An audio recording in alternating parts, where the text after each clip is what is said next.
4 days could really make a difference in the NHL. On Friday, I posted a podcast overreacting to the Vancouver Canucks win against the Calgary Flames and talking about how there's good things to see from a game that I don't think we deserve to win, but we picked up the win. It's been pretty bad since then. I'm not going to sugarcoat it. I'm the positive guy. Let's try to spin this into the most positive way I can, but even me, I'm looking at the play on the ice and I'm like, wow, what happened to the team in the preseason? How's it going, guys? I'm CanucksLand. Welcome back to another video where today we're going to be going over why I'm not too worried about the Canucks so far this season, but I am starting to worry. Without further ado, let's get into it. Why I'm not worried. It's only been 3 games. Like, in its entirety, I give a team 10 games until I really see what they're about. And it's only been 3. There's still 7 more games until my benchmark. The Canucks can have the best 7 games and pick up go 5-2. And they're 6-4? Like, they got to go 5-2 in the next 7 games. They're 6-4, and that's a decent start. I'm not too worried, but it doesn't look like we're gonna go. It does not look like we're gonna go 5-2. Does not look like we're gonna go 5-2.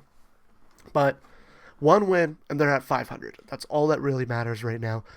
And I know the next game is against Dallas, and that's a tough team to play against. And when you're not playing great like that, it's a team that will take advantage of it, just like Edmonton.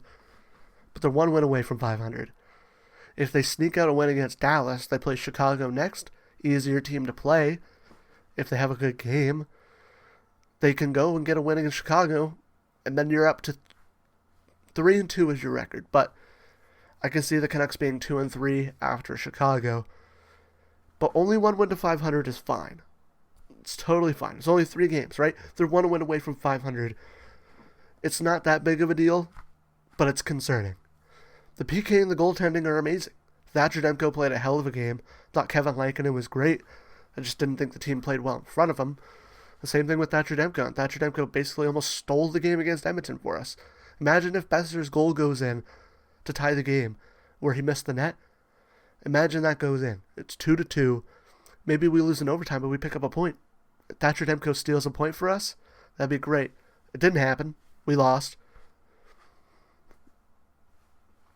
We can't change that. We can't change that. We lost, but goaltending looks great. The PK has only given up 1 goal, and we got attacked pretty hard. Both defensemen ended up behind the net, and the forwards didn't get back in time. O'Connor was able to get there, but he wasn't able to stop it, and it was really just an unlucky, not really an unlucky, just kind of a breakdown. It's the only breakdown I've seen on the PK. Edmonton's power play is so good they're going to get opportunities. Demko saved a lot of good opportunities from the Edmonton power play, but you're destined to let 1 in against the Edmonton power play. That's all I'll say. Garland and Sherwood are playing great. Chief Keef, he never disappoints. He's got 3 goals in 3 games. He's on pace for 82 goals. Still, 3 games in. What a start for Sherwood's. And now Garland did have a bit of a mistake on one of the Edmonton goals. He had a bad giveaway. I do blame it on a little bit where he could have held on to the puck, but also no one was really open for him. And the Canucks have been seeming like they just want to send it back to the blue line for a shot, and that's not going to create offense. There's no What's the thing that we got annoyed is with Jack Michaels, and also I heard it on the Amazon broadcast. Is it spin cycle? Just cycling the puck in the zone. The Vancouver Canucks need to start cycling the puck. I think that the second line had great speed in order to do so. They just didn't have the awareness. It seemed like they were forechecking, and then they send it back to the blue line and pray a long shot goes in. That's not how you create offense. Adam Foote needs to change it. There's rumors of a flu. I think there's just whisperings of you know what? Quinn Hughes sounded sick. There was a flu going around the Edmonton locker room, the away locker room. So it could be the boys are sick, and maybe once they get healthy, they'll pick it up. I mean, I thought Elias Pettersson's skating was better last game. I thought that he played great with Garland and Kane. Quinn Hughes hasn't been playing great. Even Quinn Hughes hasn't been playing well. So that's the reason that I have this as my next point, because the flu. Even Quinn Hughes isn't playing well. So maybe it is that. Because Quinn Hughes is usually the best player on this team, 100%. And I still do think that Quinn Hughes is, even at 75%, he's our best player. Just, if Quinn isn't playing well, maybe it is a flu. And maybe some guys just don't have it. Sherwood, Garland, I think Petey might have just got over it. But that's really it for things that I'm not worried. I don't have as many things as the why I'm starting to worry. Where's the system? That's the one thing. It's going to be a very short video. I'm just going to be talking. Where is the system? I made a whole video on systems. All the Canucks have to do is watch that. Get that down. I don't know. It's a simple breakout system, a simple defensive zone structure system, a simple forecheck system, and I added a bit of things that I think Foot was using as whatever you call it. What's the phrase you call it? Where you just EA NHL does it all the time, where they'll buzzwords. His buzzwords of aggressiveness, swarm, and wanting the 4-man rush. I mean, you could build off that. We need a breakout system, that's for sure. We can't break out of our zone properly. And a lot of that is we can't hit our passes. That's another thing that I'm going to add here. It's just like, we can't hit our passes. It comes down to the fundamentals. If you can't get the basic fundamentals down in the game like this, you're going to get pummeled. So can Foot turn around and get this going? Get this going. Oh, you know what? Why can't we make a pass? I didn't even... That was the next point. Why can't we make a pass? It seems like every pass is either miscommunication or just a bad pass. It's either like, oh, Quinn Hughes throws it to Evander Kane when he's on the half boards and he moves to the middle and now the puck's going off the boards. And Evander Kane's nowhere near it and the other team gets it. We go for a big long breakout pass, miss, other team picks it up, they're right back in our zone.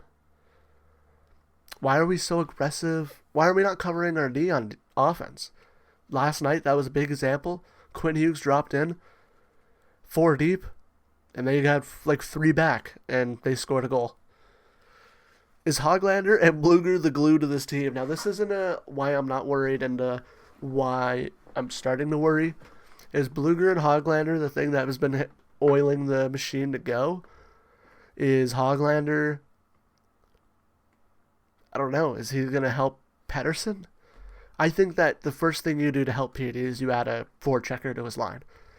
You add Kane or Garland, and I know I've been saying this on my TikTok a lot, and I think I said this in my last video, I apologize, but you add a forechecker to his line, you either keep Besser or you keep DeBrusk up there.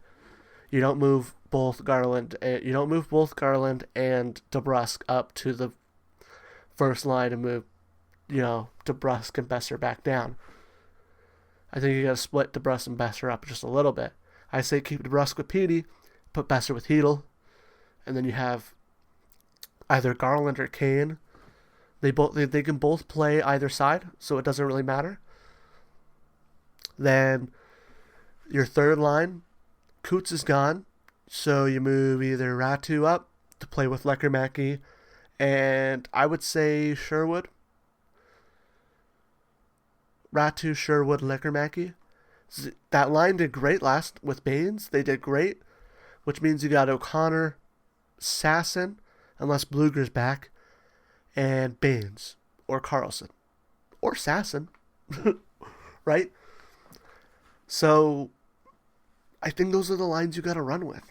I don't understand why they went with the lines they did. When I saw what the lines were looking like in the preseason, I did get a little concerned. And then we saw what was happening on the ice, and I was like, you know what? Maybe I'm not so concerned. But then the season started, and I'm like, you know what? Maybe I was right. Like, Besser just doesn't work with Petey. He needs a forechecker. How can you not see this? And then power play. You know what? That's the thing I haven't even talked about. Power play. What the hell? They tried Hedl. Connor Garland is right there. You could put Jonathan Lekkerimäki on that power play as well. Like, at this point, I don't mind putting Lekkerimäki on that power play and testing it out. I think Lekkerimäki should be on PP2. He adds the threat to PP2, right? So if PP1 goes out there, they have a good shift. They don't get it done. You get PP2 out there. You got Lekkerimäki on that one side for the 1T. Connor Garland is the guy because they're doing dump and chase as well. Get the puck. Who's got to get that puck? It's got to be a forechecker. You got DeBrusk. Kane could be your forechecker, but he doesn't know how to make a pass after. I think Connor Garland is your guy to put on power play 1. You just switch out Kane for Garland. You put Garland on the half boards with everything else the same, and I feel like power play 1 will just get that little bit better. And then power play 2, you put Kane in front.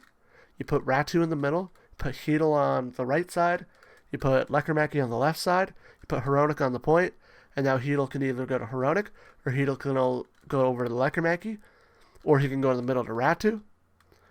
I think you got to go to Lekkerimäki and then to Ratu. Ratu's a left-handed shot. Then you got Evander Kane in front, who can be like the only guy who could really hold his own in front of the net there. I don't know. I think the lines are the big problem. But yeah, I just wanted to sit down and just like get in a more serious mode and just talk. Like, what the hell?